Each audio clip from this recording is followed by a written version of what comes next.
So with periodization, we're going to see a bunch of different level clients and lifters and athletes.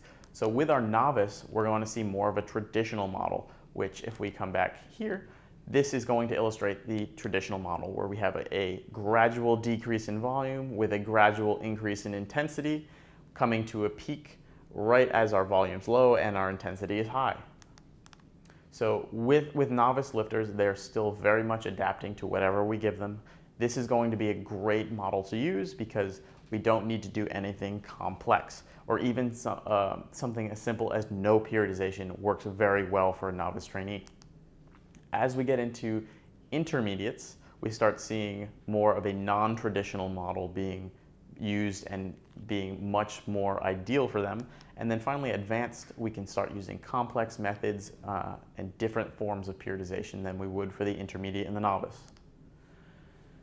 With the novice, it's important to note that novice trainees, which is basically defined as less than 1 year of training, can benefit from almost any form of training. And this has been shown in multiple studies. For example, Baker study in 1994, and they really only need to train in any form to make progress. So they can do almost anything as long as it has some structure to it. So one of the main goals of periodization is to progressively overload. So to illustrate progressive overload, many of you have heard of the story of Milo of Croton. Milo was a farm boy in Greece, and what he did is he had a bull from a calf. And when he was young, he would carry that bull up the mountain every single day. And as he grew, the bull grew, and he would continue carrying it up the hill until finally that bull was full grown and he had developed over time to be strong enough to carry the bull.